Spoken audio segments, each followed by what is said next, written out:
Okay, this is the 50th day of my weight loss journey, during which I managed to reverse my high blood sugar. And it's actually the next morning, really early. I was so wiped out yesterday because I had an unusual day.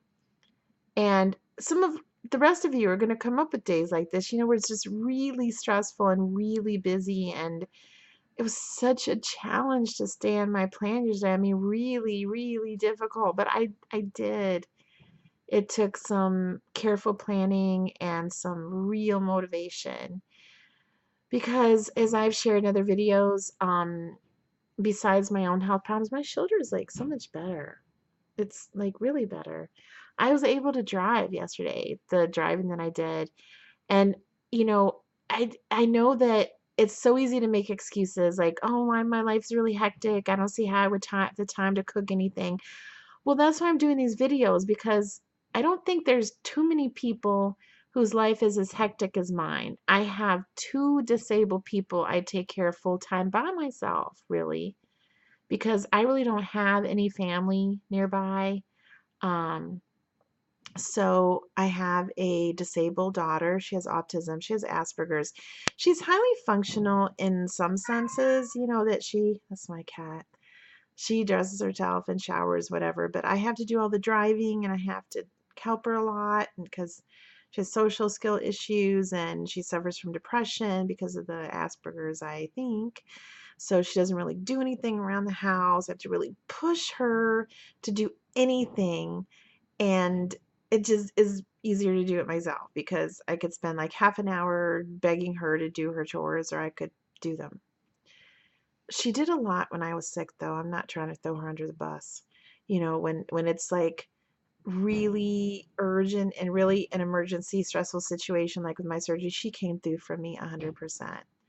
I mean, she brought me food. She, you know, got my medicine for me when I couldn't open the bottles because I only had one working arm.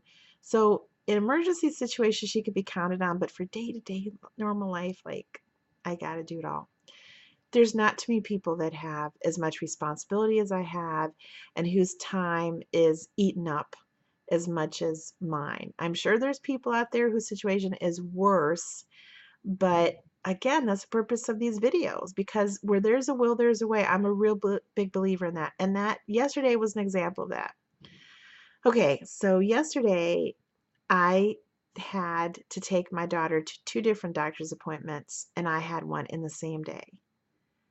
And I had to drive her all the way to one city that's like 45 minutes away at the crack of dawn and come all the way back home. And then I had to drive to mine in another city, like that's about a half hour, and then come all the way back home. And then I had to drive her to downtown Cleveland. That's like an hour and something. And it was hard. And then all the way to downtown Cleveland and then back, because I live in a Cleveland suburb. Um, that was hard. And my shoulder, I'm happy to say, held up pretty well. I was in pain driving occasionally, but the weather was good, which was great. But imagine what a challenge that is, how tired I was, and how easy it would have been to just grab anything and eat it. Fast food places that I passed by, vending machines, because I was hungry. And I often talk in my videos about not getting too hungry, not letting too many hours go by that you don't eat, because I found this to be true just in life. But one of my doctors said that, when you go too long without eating, your brain like craves food. It's like biological, it's instinctive, and it craves carbs because it's so easy to use that fuel. So if you go too long without eating, too many hours, you're going to be like so hungry that your biological drive is going to overrun your willpower. So he warned me about this. He said, don't skip meals even if you're not that hungry. If you're not that hungry, or if you're not hungry at all, eat a little bit, little snack of protein, a little square of cheese. Just don't let yourself get too hungry, and don't go too long without eating. So I had to like not take that advice yesterday because when I eat, I get tired and I had to do the driving and pain makes me tired. So in order to do what I had to do yesterday, drive to 3 different cities in one day and all the way back home.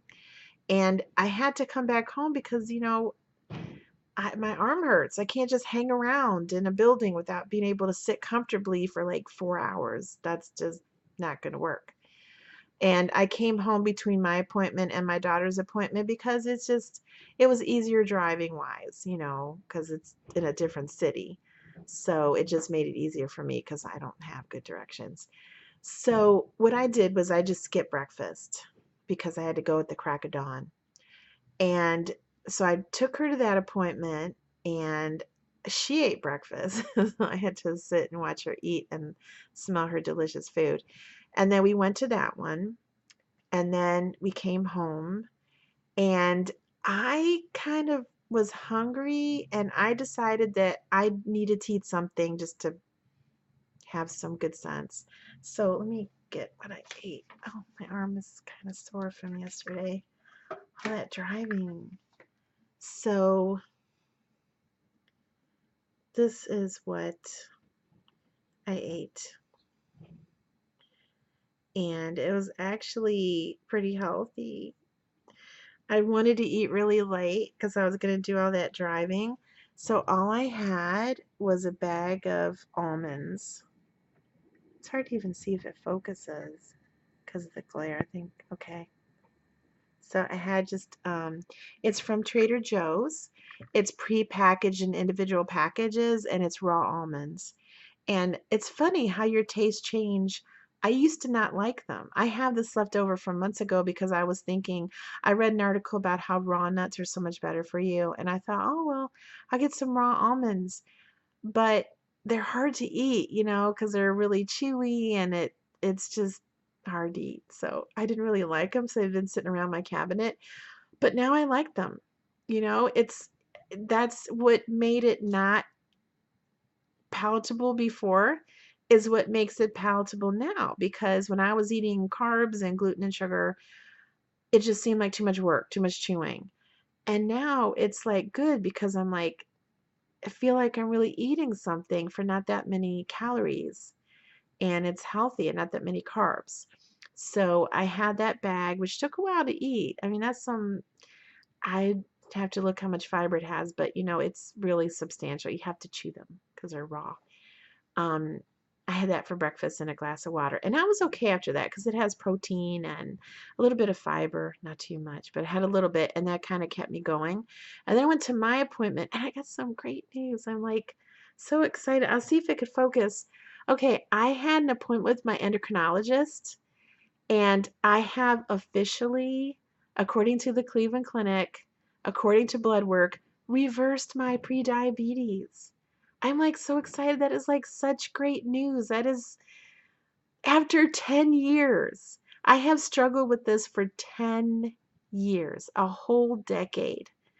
And my doctor said that he was actually pretty impressed with me because most people, when they're diagnosed with prediabetes, like their blood sugar is over 100, it's only a few years before they progress to type 2 diabetes because most people don't really change that much. I mean, they might start out changing, then they go back to it.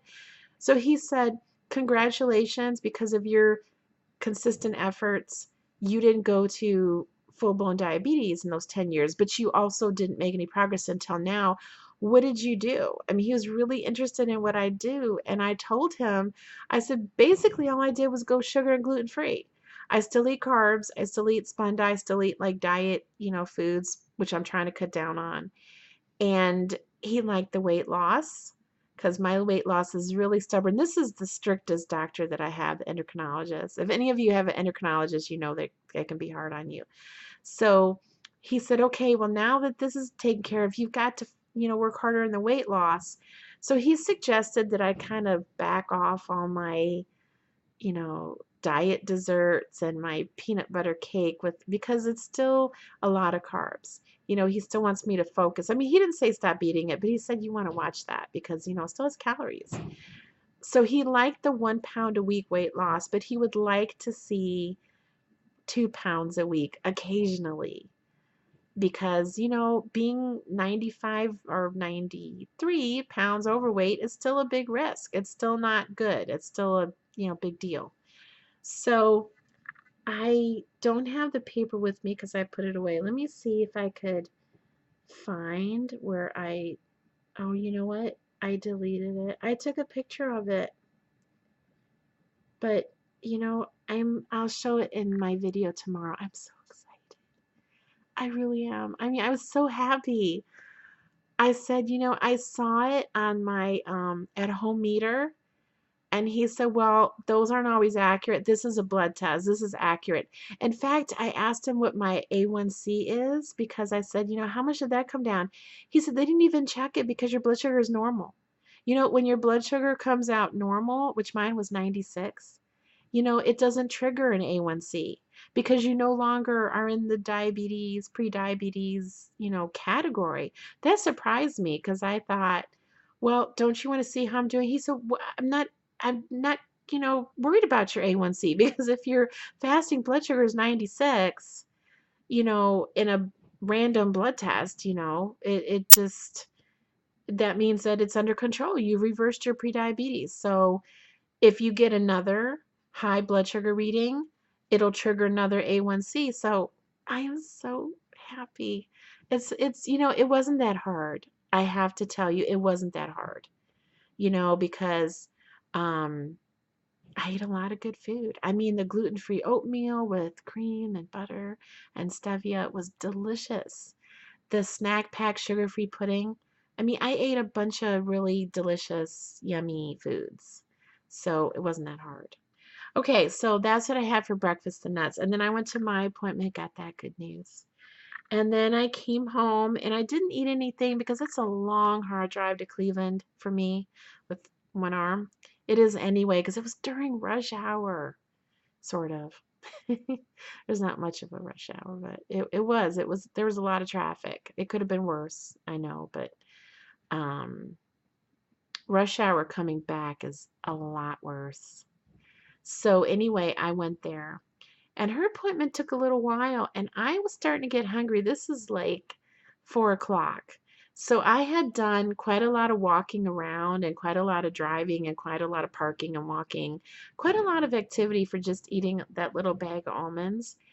And I just remember what my doctor said. And they have these, I did take a picture of it. They have these free coffee machines at the Cleveland Clinic that are pretty cool at the main campus mostly. So, oh, my phone, there it goes. Okay. If you look at it in the top, they've got fresh coffee beans. So you select your roast and you select what you want. I'd selected decaf and you select dark or light, and then you just put a cup under there and it freshly roasts the coffee beans, and it's actually pretty good. And of course, I chose decaf. And then they have Splenda. They didn't have any stevia, but they had Splenda. And they have a powdered creamer. So I thought, okay, this will work because I don't want to go to the vending machine because, it's going to be really tempting when I'm this hungry, all the stuff they have. This is free. It's right here in the waiting room. I just have a cup, with some Splenda and some of the powdered creamer. So I mixed it up and I went and sat down and I drank it while I was waiting, and it was like took a while, and I was tired. I was a little brain dead, all that driving and traffic and talking to doctors and all that stuff. It was just a lot. And then my daughter came out, and then I got up to leave and I'm like, oh, it's so hard to get up. My joints just swelled up and hurt. And I'm thinking, what? How did that happen? So I went over to the coffee machine, and sure enough, the coffee creamer had corn syrup solids in it. That surprised me doubly. It was doubly surprising. First of all, that it had corn syrup solids in it, because I didn't taste any sweetness. I didn't at all. It was like the first ingredient. And the second thing, and I should have thought to check it. I usually check everything, but I didn't expect it. And I was kind of tired. That's no excuse, but I didn't expect coffee creamer which I thought was like powdered milk, but powdered cream. I mean, that shows how dumb I am, or how much I drink coffee. I'm not a coffee drinker. Maybe that's why I'm not a coffee drinker.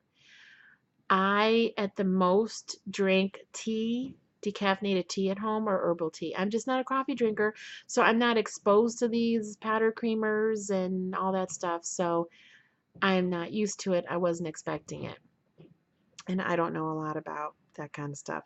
So anyway, and the other surprise was that little bit, because I didn't have a lot. I mean, it was powdered creamer, was enough to make my joints hurt, just as if I had eaten gluten. So I was talking to my sister about it today. She's a chemist because she was, wanting to know how the appointments went. I have a great sister that's really supportive. I mean, I'm very blessed in that. And she was pointing out to me, a lot of the reasons why gluten bothers people is because it turns into simple sugars in your body. So if you're sensitive to gluten, it might be what it turns into. It might not be the gluten molecule itself, although I think it's a little bit of both for me. But I had the same reaction as if I would have eaten gluten. My joints swelled up, they hurt, and I'm surprised at just that little bit of corn syrup. It was a lot of corn syrup, but and that little bit of coffee creamer was enough to give me that reaction. And you know what? It reminded me of what life used to be like. It I'm disappointed because I didn't check the labels. I usually do everything in the store. I don't eat anything without checking the label. But what that taught me was a little taste of what life used to be like for me. Because when I was I could get up, but it hurt. And I was painfully walking all that long way through the clinic to the car. I remember what life used to be like for me when I ate sugar and gluten. And I'm thinking, man, I can't believe I live like this every day. How did I manage? How did I do all the stuff that I do, taking care of two people and go through? How did I do that with this much extra pain? I am never going back to this.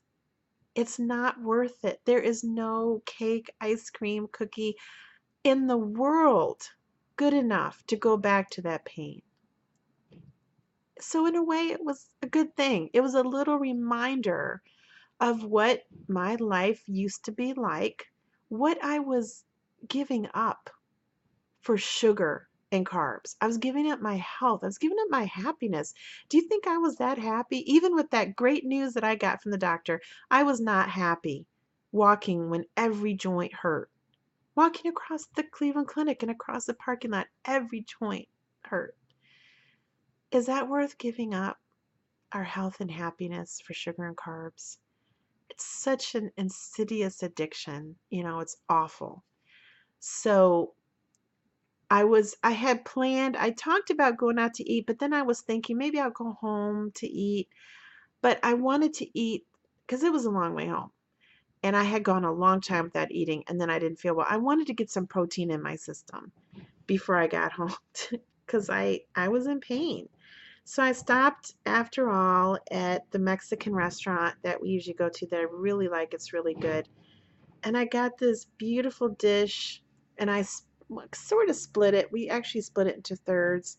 It's called arroz con camarones, and it's a Mexican dish that is shrimp that is cooked in like a tomatoey butter sauce with carrot.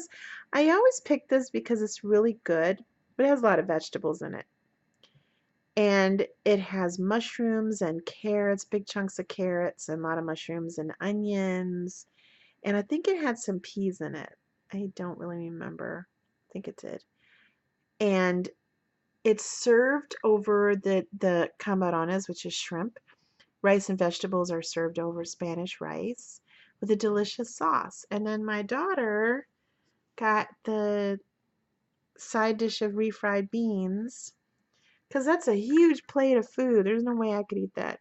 And, that's another reason why people are overweight because these portion sizes in the restaurants are huge. So we split all that into three parts because neither of us could even eat half. So we had as much as we just eat till we're full.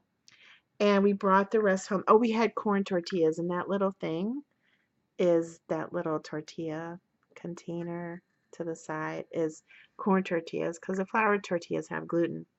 So we had that, and then we came home. And we used to have dessert at this place, but we didn't. So I don't know. I felt better once I get the protein in, and some time had passed. And so when I got home, I had the rest of that sugar-free Breyers ice cream and that little container of cashews, and I had some diet pop, and some water. Oh, I didn't have the diet pop then. I had that later, but that's some water. So I had, like about a half cup of sugar-free ice cream and another little single serving from Trader Joe's of cashews, and then the water. And then later, I was kind of thirsty. I don't know why. So I had a can of Diet Pop, the Diet Pepsi. I don't buy that. My daughter was. She does. She gave me a can because I'm trying to cut down on all those processed diet stuff. But once in a while she has some, and I'm thirsty. She'll give me a can. So it doesn't have aspartame. It has Splenda. So then, um, I was so exhausted. Surprise, surprise. I mean, I fell asleep. Just, I had some jeans on. I don't want to say they're tight, but they're kind of, well fitted. It's usually not very comfortable to wear kind of tight clothes, but I was so tired. I fell asleep with completely dressed. And I slept till really early in the morning. And so I didn't have my third meal of the day where I could have counted the ice cream as my third meal, but I was trying to call that dessert from dinner because I was proud of myself for not ordering the fried ice cream at the restaurant. Because I kept telling myself, like I used to. I mean, it's hard to change bad habits. So I kept thinking about it. I thought, oh, I have that sugar-free ice cream at home. Okay, I can pass on the sugar-free ice cream because I've got that at home. So I rushed home and had that. And so that was still the mindset that I had. So I have to have a third meal to take medication. So as soon as I woke up, I had the leftovers of that delicious meal from yesterday in a little paper bowl, which was just some rice. We ate all the shrimp, all the camarones out of it. So it's just some rice and beans that was left over. And that was the last of it. That was the last third, but it was really good. And there were no more tortillas, so all I had was the rice and the sauce and the beans. And then along with that, because I don't know, I guess I still had that dessert mindset for some reason, I had not one but two containers of the sugar-free pudding. I probably shouldn't have, but you know, I just, I'm going to try to curtail that. I should have had one. But I was still kind of hungry. I don't know why. Maybe because I didn't. I found that too. I try to eat my calories earlier in the day because if I try to starve myself too much, I'm too hungry in the evening or in this case, the next morning. So I had that. And then, that's it. And so I had I don't know what that was about. Guess I moved something. That was an interesting day. I'm sorry I've made this video so long, but that is like tremendous news because I knew that I had was having normal blood sugar readings at home, but to have it verified, I mean on paper, like lab results from blood tests that I have reversed my prediabetes. I'm like, I am so happy. That's been a 10-year struggle. And I had my first normal blood reading in 30 days without sugar gluten. So it's really powerful. So I encourage you all of you to try it, okay? I'll see you tomorrow. Bye-bye.